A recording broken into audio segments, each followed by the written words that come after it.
그 다음으로 가서 신청 원인을 기재하도록 합니다.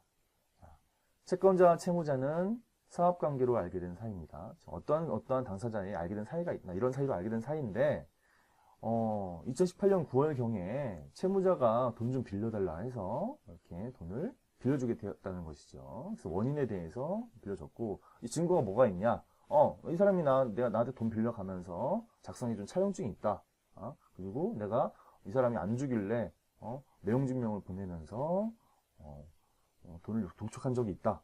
내용증명이라는 것은 세부를 작성해서, 한 부를 작성해서 복사를 해가지고 총 3부를 만들어서 우체국에 갑니다.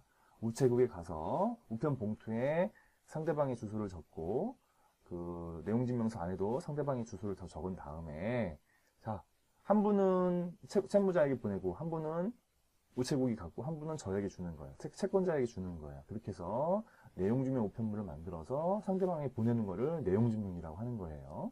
자, 이렇게 당사자가 어떻게 알게 된 사이로서 돈을 빌려준 사실이 있다라는 것을 적습니다. 자, 두 번째로 채무자는 채권자에게 그 뒤에 보니까 1,000만 원이 아니라 그거보다 많은 금액을 빌렸던 것 같아요. 근데 일부는 갚았어. 나머지 안 갚는 거야. 그래서 나머지 1,000만 원에 대해서 지금 지급하지 않고 있다. 이자도 안 주고 있다. 이런 내용으로 해서 이런 사항을 기재합니다.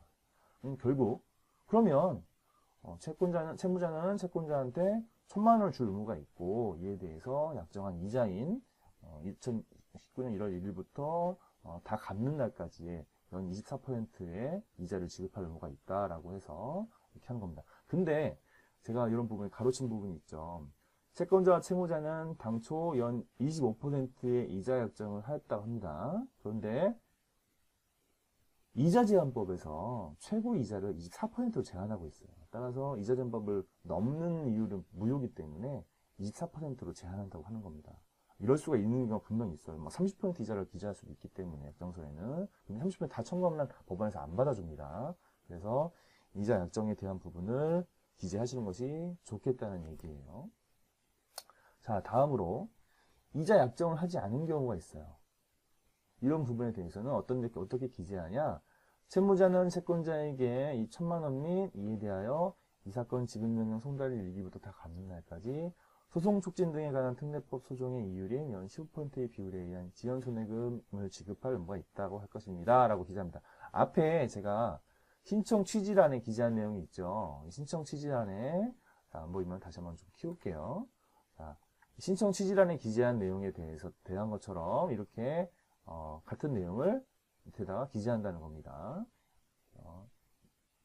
자, 그런 다음에 이러이러한 이유로 이 돈 및 이 금원 1,000만 원 및 독촉 절차에 들어가는 비용을 지급받고자 이 신청에 이르렀다라고 이렇게 기재를 하는 거예요.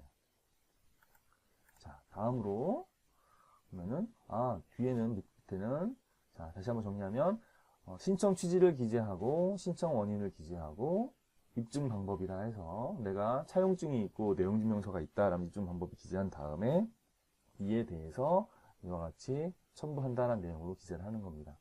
채권자가 사는 채권자 이름 날짜, 그 다음에 채권자 이름을 쓰고 그런 날인을 만들고 법원을 기재하는 것이죠. 자, 근데 그 뒤에 또 있어요. 당사자 표시라는 표현을 써놨습니다. 가만히 보니까 내용들은 같아요. 그쵸? 내용은 똑같죠? 근데 앞에는 지급명령 신청서라고 되어 있던 부분을 당사자 표시라고 해놓고 밑에 뭐 별다른 기재하는 내용이 없이 신청 원인에서 써졌던 내용 사항까지만 기재하고 내용이 없습니다. 자, 왜 이걸 작성하냐? 법원에서 이거를 상대방한테 보내주려고 하는 거예요. 그렇기 때문에 이것들 같이 이렇게 한 세트를 작성을 한다는 겁니다.